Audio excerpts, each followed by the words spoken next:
Hey, Zach McDonald with Real Property Associates. This is offer review number 9, the second one that I promised for today. The big idea for this video is, should I get a pre-inspection?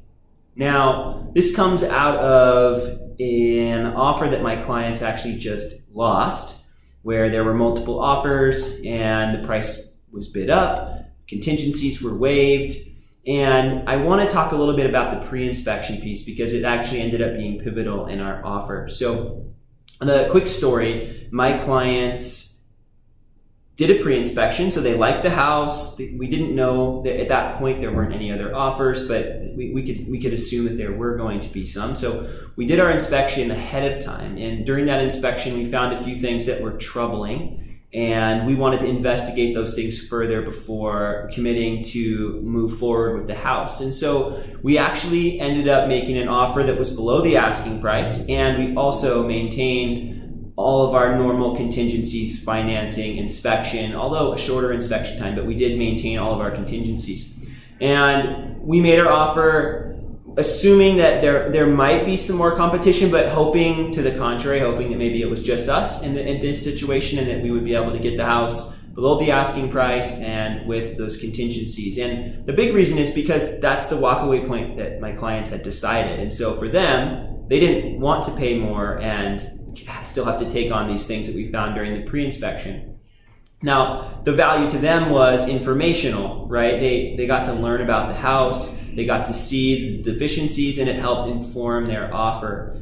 This would be a better option than somebody maybe that just waived their inspection contingency altogether. And maybe you're somebody that has bigger pockets and you don't mind taking on some house maintenance projects right away that are a little more costly. But in this case, it was good for these clients because they're not in that situation. So being able to know what you're getting yourself into is really huge. I've actually had clients in other situations just not make an offer at all. And you'd think, well, why would I spend money up front to then not make an offer? And well, it's better to spend a few $100s and not make an offer than to spend a few $100s and then make an offer on a house that maybe you shouldn't have and then get stuck with a house with some issues and also having to then pay for those expenses, even if the budget doesn't really allow for it. So for a buyer, there's that protection up front, kind of knowing what you're getting yourself into. Ideally, you would do it after the contract's accepted, after you have an agreement with the seller. But in our market here, it's not necessarily a reality. A lot of buyers are doing pre-inspections. Now,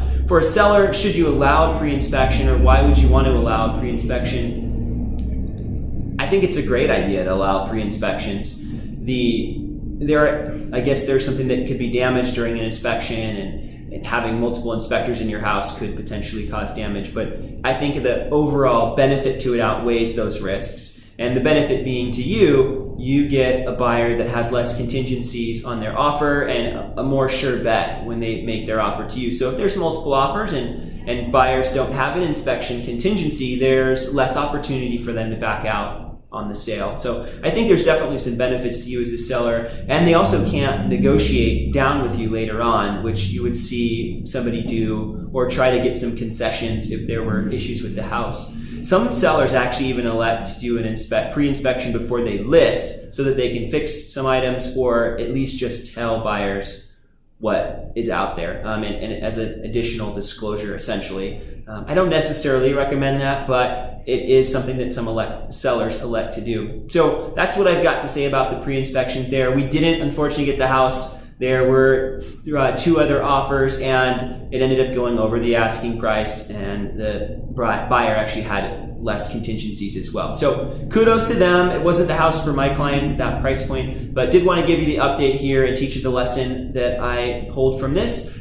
Please, if you have questions or you're thinking about making a move here in the near future, I'm happy to be a resource for you. And then, I'm here for you. Please stay tuned for the next one. Bye for now.